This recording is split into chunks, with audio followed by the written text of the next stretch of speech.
साथियों, आप सभी का इस प्लेटफॉर्म पर स्वागत है। यहाँ पर हम लोग यूपीपीसीएस 2022 जिसकी प्रारंभिक परीक्षा 12 जून 2022 को होनी है, उसके लिए टेस्ट देख रहे हैं। और आज के दिन जो टेस्ट हम लोग देखेंगे या जीएस वर्ल्ड कोचिंग संस्था के द्वारा जो टेस्ट सीरीज कराई गई है, उसी में से एक टेस्ट को हम लोग यहाँ पर देख रहे हैं। इसके पहले पार्ट में शुरू के 75 क्वेश्चन कंप्लीट कर चुके हैं और इस नेक्स्ट पार्ट में हम लोग लास्ट के 75 क्वेश्चन को कंप्लीट करेंगे। चलिए प्रारंभ करते हैं।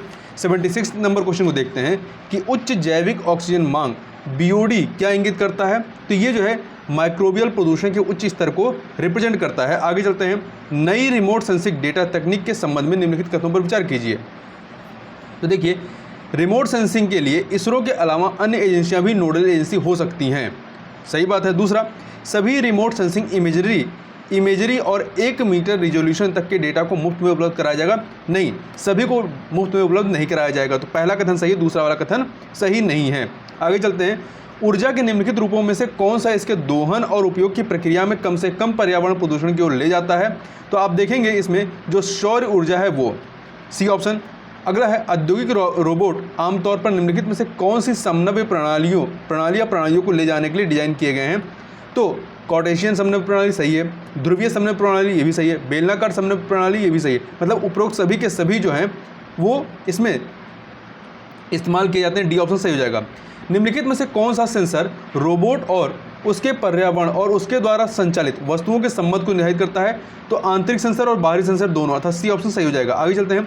निम्नलिखित में से कौन सा कथन जीवमंडल के बारे में गलत है। तो देखिए, बायोस्फीयर स्थलमंडल, जलमंडल और वायुमंडल का संयोजन है, बिल्कुल सही बात है। जीवमंडल उत्तरी और दक्षिणी ध्रुव के चरम पर गायब होता है, ये भी सही है। जीवमंडल में जीव समान रूप से मौजूद है, नहीं, समान रूप से मौजूद नहीं है, इसलिए यहाँ पर सी ऑप्शन सही नहीं है। कार्बन क्रेडिट क्या है। तो देखिए, यह अनुमत कार्बन उत्सर्जन और वास्तव में उत्सर्जित कार्बन के बीच का एक अंतर है, ए ऑप्शन सही हो जाएगा। कक्षीय क्षय उपग्रह की कक्षा के दृष्टिकोण में लंबे समय तक कमी की प्रक्रिया निम्नलिखित में से किस कारण से होती है। तो वायुमंडलीय ड्रैग की वजह से, ज्वार, गुरुत्वीय खिंचाव, इन सभी वजहों से होती है, इसलिए डी ऑप्शन 1, 2, 3 सही हो जाएगा। आगे चलते हैं। अगला प्रश्न है, निम्नलिखित कथनों पर विचार कीजिए। 3 कथन दिए गए हैं।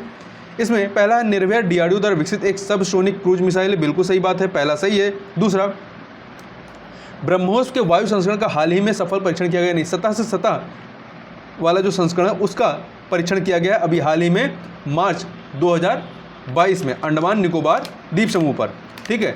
तो दूसरा गलत है। तीसरा, BrahMos 2 hyper supersonic cruise missile की लक्ष्य सीमा 300 किलोमीटर से अधिक नहीं है, 300 किलोमीटर से कम ही है, 290 किलोमीटर है।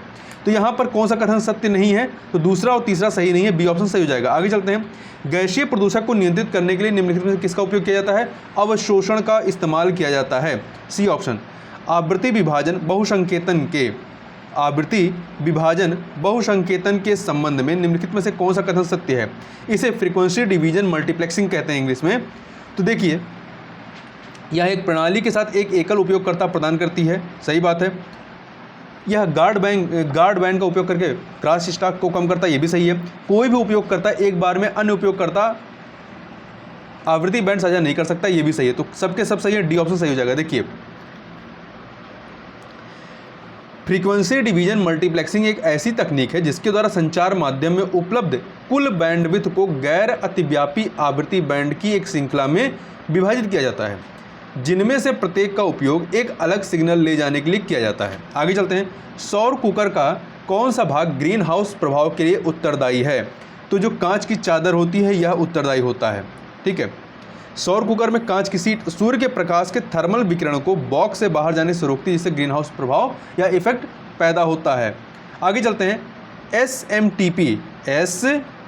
SMTP का संक्षिप्त रूप क्या है। Simple mail transfer protocol. आगे चलते हैं।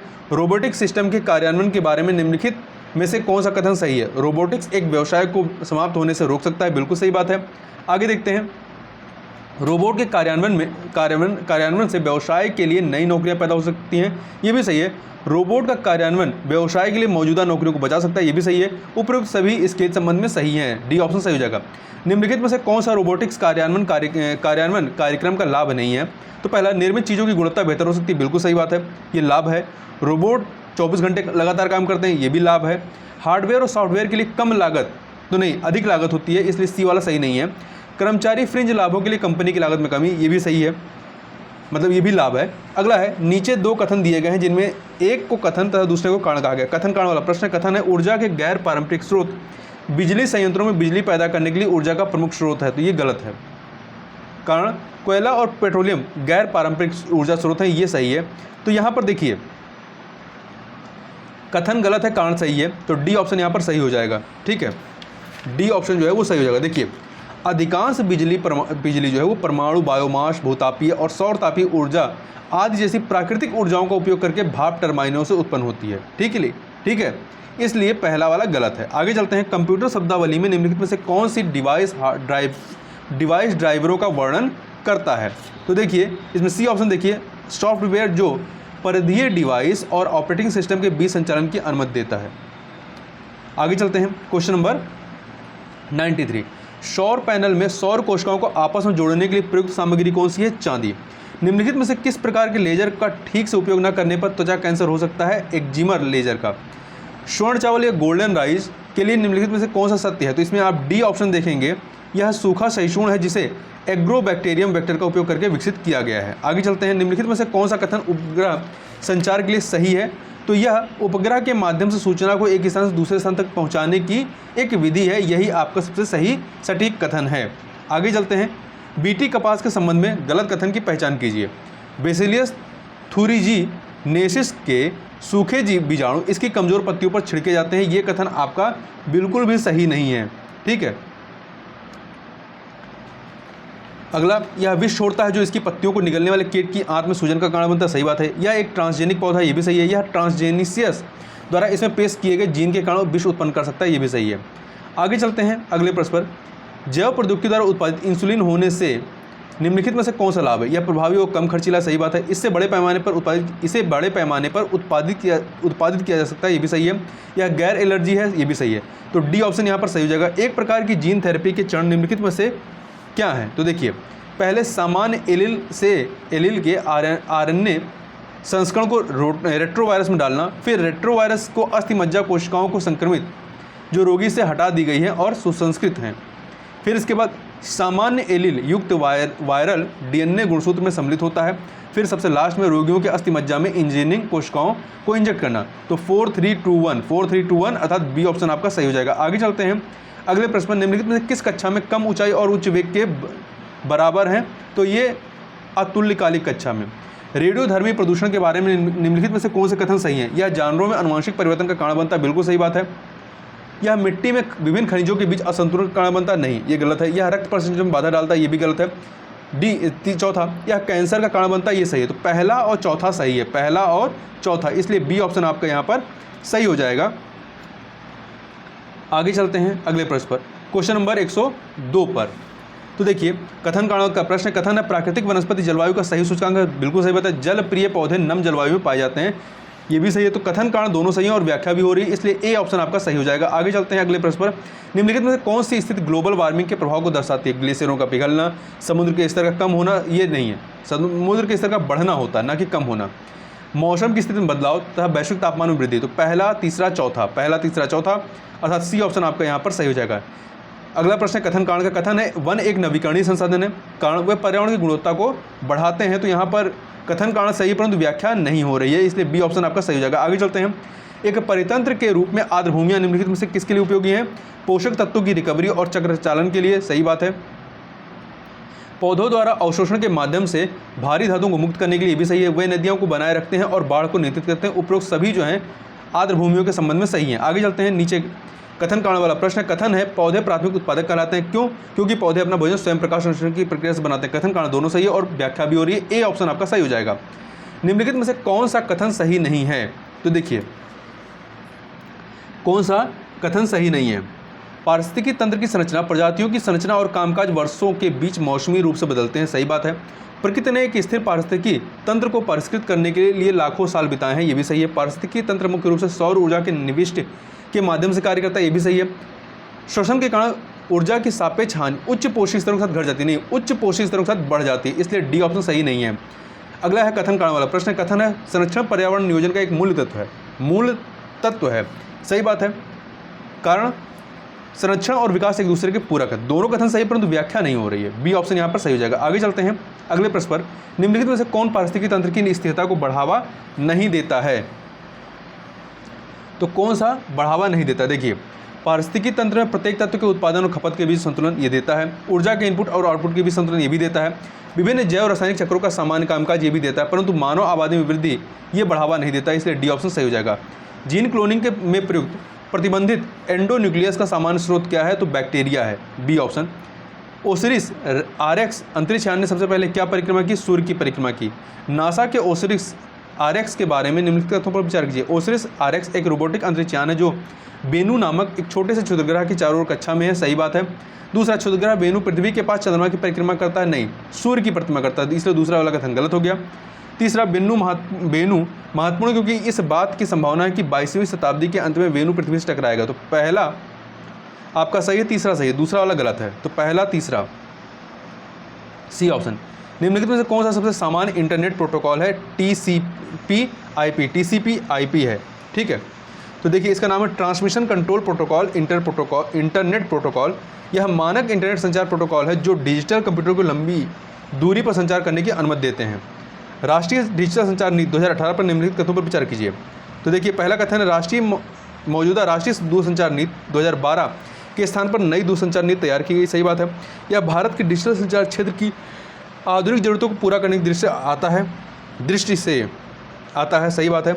नीति का उद्देश्य डिजिटल संप्रभुता सुनिश्चित करना है, जिसका उद्देश्य करना है और उद्देश्यों को 2022 तक प्राप्त करना है, ये भी सही है।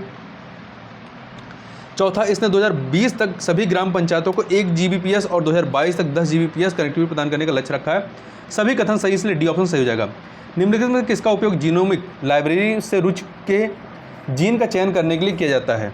तो डीएनए जांच का उपयोग जीनोमिक पुस्तकालय से जीन का चयन करने के लिए किया जाता है। आगे चलते हैं। वे एंजाइम जो पुनः संयोजन डीएनए प्रौद्योगिकी अर्थात रिकॉम्बिनेंट डीएनए टेक्नोलॉजी के लिए नितांत आवश्यक हैं, तो कौन सा? एंडोन्यूक्लियस और पॉलीमरेज हैं, ठीक है, ये इसके लिए आवश्यक है। आगे चलते हैं।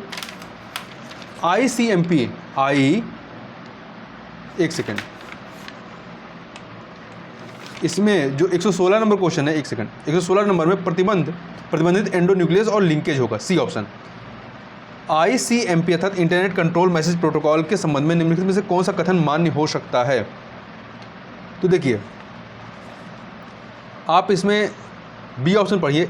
एक रीडायरेक्ट संदेश का उपयोग तब किया जाता है जब राउटर नोटिस करता है कि एक पैकेट गलत तरीके से रूट किया गया है, तो ये आपका यहाँ पर सही है, बाकी अन्य सही नहीं है। आगे चलते हैं अगले प्रश्न पर। निम्नलिखित में से कौन आमतौर पर पीड़ित की इंटरनेट पर प्रत्येक गतिविधि को देखता है, पृष्ठभूमि में सभी जानकारी एकत्र करता है और इसे किसी और को भेजता है? ये कौन करता है? स्पाईवेयर करता है, स्पाईवेयर। तो यहाँ पर बी ऑप्शन सही हो जाएगा। निम्नलिखित में से कौन संदेश की सत्यता को सत्यापित करने के लिए उपयोग की जाने वाली तकनीक को संदर्भित करता है? तो ये है मैसेज डाइजेस्ट या संदेश डाइजेस्ट, ठीक है, जिसका उपयोग संदेश की अखंडता को सत्यापित करने के लिए किया जाता है। वह 4 राज्य कौन से हैं जिन्होंने कभी NPT पर हस्ताक्षर नहीं किए? NPT non proliferation of nuclear weapon. तो इस पर आपका इजराइल, भारत, पाकिस्तान और दक्षिण सूडान, इसके 5 राज्य हैं, 5 देश हैं। इजराइल, भारत, पाकिस्तान, दक्षिण सूडान और उत्तरी कोरिया, इन्होंने कभी NPT पर हस्ताक्षर नहीं किए हैं। NPT 1970 से प्रभावी है। आगे चलते हैं। फसल पौधे की अधिकतम आनुवंशिक विविधता वहाँ होती है जहाँ आदिम कृषि होती है। एक रूढ़वादी बीज वह है जो कर सकता है निर्जलीकरण और कम तापमान सहन, सी ऑप्शन। एक जीन बैंक में आनुवंशिक पदार्थ को किस रूप में संग्रहित किया जाता है? बीज और उत्तक संवर्धन दोनों के रूप में। भारत नेट परियोजना के बारे में निम्नलिखित कथनों पर विचार कीजिए। यह ऑप्टिकल फाइबर का उपयोग कर दुनिया का सबसे बड़ा ग्रामीण ब्रॉडबैंड कनेक्टिविटी कार्यक्रम है, सही बात है। इसका उद्देश्य भारत के सभी नगर निगमों को जोड़ना नहीं, ग्राम पंचायतों को जोड़ना है, ठीक है। तो पहला सही, दूसरा वाला गलत है आपका। यह Bharat broadband network limited BBNL द्वारा कार्यान्वित एक प्रमुख मिशन है। तो पहला तीसरा सही है, दूसरा वाला गलत है। तो यहाँ पर आपका बी ऑप्शन जो है वो सही हो जाएगा। भारत QR कोड जो एक बार कोड का एक रूप है, में निम्नलिखित में कौन शामिल नहीं है? तो मर्चेंट ID, टर्मिनल ID, व्यापारी का नाम ये शामिल, परंतु व्यापारी पता इसमें शामिल नहीं है। निम्न में से कौन सा पदार्थ अपने क्षय के दौरान रेडियोधर्मी पदार्थ द्वारा उत्सर्जित नहीं किया जा सकता है? तो प्रोटॉन को उत्सर्जित नहीं किया जा सकता है। स्टार डस्ट 1.0 क्या है? ये जैव ईंधन आधारित रॉकेट है। अगला है निम्नलिखित पर विचार कीजिए। प्रोजेक्ट नेत्र एक मिसाइल ट्रैकर है। प्रोजेक्ट नेत्र जो है एक मिसाइल ट्रैकर है, गलत है। त्रिनेत्र अंतरिक्ष में मलबे का पता लगाने का उपकरण है, ये भी गलत है। सिंधु नेत्र एक उपग्रह है, ये सही है आपका। तो यहाँ पर आपका केवल केवल 3 अर्थात सी ऑप्शन सही हो जाएगा। देखिए प्रोजेक्ट नेत्र जो है ये भारतीय अंतरिक्ष अनुसंधान संगठन इसरो की एक पहल है जो भारतीय उपग्रहों के लिए मलबे और खतरों का पता लगाने के लिए अंतरिक्ष में एक प्रारंभिक चेतावनी प्रणाली है। वहीं त्रिनेत्र की बात करें तो भारतीय रेलवे की पटरियों पर अवरोधों का पता लगाने के त्रिनेत्र इंफ्रारेड एनहांस्ड ऑप्टिकल और राडार असिस्टेंट ड्राइवरों के लिए टेरेन इमेजिंग तकनीक का इस्तेमाल किया जा रहा है।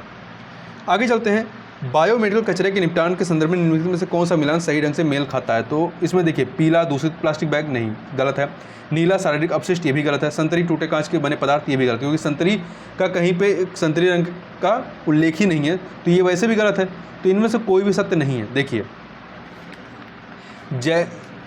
जो पीला होता है, पीला इसमें जैविक कचरे, पैथोलॉजिकल अपशिष्ट, गंदे अपशिष्ट, चिकित्सा रासायनिक अपशिष्ट, क्लिनिकल लैब अपशिष्ट और फार्मास्यूटिकल अपशिष्ट होते हैं। जबकि ब्लू वाले में मेडिकल कांच के बने पदार्थ कचरे के लिए होते हैं।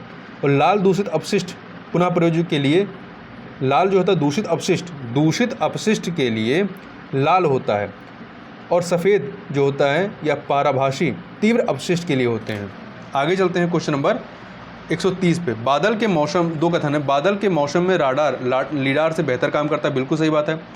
लीडार की तुलना में राडार किसी वस्तु की बेहतर और सटीक छवि प्रदान करता है, नहीं, लीडार अधिक सटीक छवि प्रदान करता है। तो पहला कथन सही है, दूसरा गलत है। गगनयान के संदर्भ में निम्नलिखित कथनों पर विचार कीजिए। यह 2022 के लिए निर्धारित भारत का पहला स्थायी मानव अंतरिक्ष उड़ान कार्यक्रम नहीं, 2022 में पहले था, अब ये 2023 में के लिए निर्धारित है ये। तो पहला गलत है। दूसरा, अंतरिक्ष यान को 300 से 400 किलोमीटर की निचली कक्षा की निचली पृथ्वी की कक्षा में स्थापित किया जाएगा, सही बात है। केयर प्रोग्राम गगनयान कार्यक्रम का एक हिस्सा है। तो पहला गलत है, दूसरा तीसरा सही है। तो यहाँ पर बी ऑप्शन आपका सही हो जाएगा। आगे चलते हैं। निम्नलिखित युग्मों पर विचार कीजिए। परम शिवाय IIT वाराणसी में स्थापित है, परम शक्ति IIT खड़गपुर में, और परम ब्रह्म IIT दिल्ली में नहीं बल्कि IIT पुणे में स्थापित है। तो पहला दूसरा सही, तीसरा गलत है। अगला है, निम्नलिखित कथनों पर विचार कीजिए। INS अरिहंत और INS चक्र दोनों परमाणु पनडुब्बी हैं, सही बात है। INS अरिहंत स्वदेशी है और जबकि INS चक्र रूस से लिया गया, ये भी सही है। वर्तमान में INS चक्र में केवल पारंपरिक हथियार हैं, ये भी सही है। सभी कथन यहाँ पर सही है, डी ऑप्शन आपका सही हो जाएगा। आगे चलते हैं अगले प्रश्न पर। अगला प्रश्न है, ठंडी और गर्म शास्त्रीय वस्तुएं किससे संबंधित हैं? तो ये कुइपर बेल्ट ऑब्जेक्ट से संबंधित हैं, ठीक है। बी ऑप्शन आपका यहाँ पर सही हो जाएगा। कुइपर बेल्ट नेपच्यून की कक्षा से परे हमारे सौर मंडल की ठंडी बाहरी पहुंच में एक बड़ा क्षेत्र है। इसे कभी कभी सौर मंडल का तीसरा क्षेत्र कहा जाता है। चट्टान और पानी की बर्फ के अलावा कुइपर बेल्ट में वस्तुओं में अमोनिया और मीथेन जैसे कई अन्य जमे हुए यौगिक भी होते हैं। अगला है, निम्नलिखित युग्मों पर विचार कीजिए। मानव, पहला 3D प्रिंटेड रोबोट, सही बात है। दक्ष बम डिस्पोजल है। बैंडिकूट मैनुअल स्क्वेजिंग का एक उपकरण है। तो यहाँ पर सभी के सभी सुमेलित हैं, तो डी ऑप्शन यहाँ पर सही हो जाएगा। आगे चलते हैं। निम्नलिखित कथनों पर विचार कीजिए। बैलिस्टिक मिसाइल रॉकेट इंजन के समान है, सही बात है। जबकि क्रूज मिसाइल जेट इंजन के समान है, सही है। बैलिस्टिक मिसाइल की तुलना में आमतौर पर क्रूज मिसाइल की सटीकता कम होती है, नहीं, क्रूज मिसाइल की सटीकता ज़्यादा अच्छी होती है बैलिस्टिक मिसाइल की तुलना में। तो पहला सही, दूसरा गलत है। तीसरा, आमतौर पर बैलिस्टिक मिसाइलें लंबी दूरी की होती हैं, सही बात है। जबकि क्रूज मिसाइलें कम दूरी की होती हैं, इसलिए इनकी सटीकता भी ज़्यादा होती है। तो यहाँ पर पहला तीसरा सही है, दूसरा गलत है। पहला तीसरा, बी ऑप्शन यहाँ पर आपका सही हो जाएगा। आगे चलते हैं। फाइबर ऑप्टिक सिस्टम में क्रम में 3 बुनियादी घटक होते हैं, कौन से हैं? तो ये है प्रकाश स्रोत, प्रकाश गाइड, प्रकाश डिटेक्टर, अर्थात बी ऑप्शन। आगे चलते हैं। निम्नलिखित कथनों पर विचार कीजिए। हेलिना नाग मिसाइल का एक हेलीकॉप्टर संस्करण, सही बात है। K-15 सागरिका का सौर संस्करण, ये भी सही है। धनुष अग्नि का नौसैनिक रूप है, नहीं, पृथ्वी का नौसैनिक रूप है। तो यहाँ पर पहला दूसरा सही है, तीसरा गलत है। 138 का ए। आगे चलते हैं अगले प्रश्न पर। निम्नलिखित कथनों पर विचार कीजिए। यहाँ पर आपको 3 कथन दिए गए हैं। ठोस ईंधन मोटर प्रज्वलित होने पर तब तक जलती जब तक कि यह प्रणोदक से बाहर ना निकल जाए, सही बात है।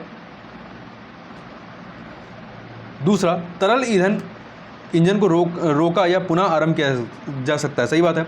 तीसरा, हाइपरगोलिक प्रणोदक ठोस और तरल प्रणोदक इंजनों के बीच एक मध्यवर्ती समूह का प्रतिनिधित्व करते हैं। ये गलत है, क्योंकि हाइपरगोलिक नहीं बल्कि जो हाइब्रिड प्रणोदक इंजन होते हैं वो ठोस और तरल प्रणोदक इंजनों के बीच एक मध्यवर्ती समूह का प्रतिनिधित्व करते हैं। तो पहला और दूसरा सही है। पूछा है कौन सा सही है, ठीक है, तो यहाँ पर पहला दूसरा सही है, तीसरा गलत है। सूर्य तुल्यकालिक कक्षा SSO के संदर्भ में निम्नलिखित कथनों पर विचार कीजिए। इस कक्षा में उपग्रह हमेशा एक ही स्थान पर एक ही स्थानीय समय पर जाता है, सही बात है। उपग्रह हमेशा सूर्य के सापेक्ष एक ही स्थिर स्थिति में होता है, दोनों कथन यहाँ पर सही है, सी ऑप्शन हो जाएगा।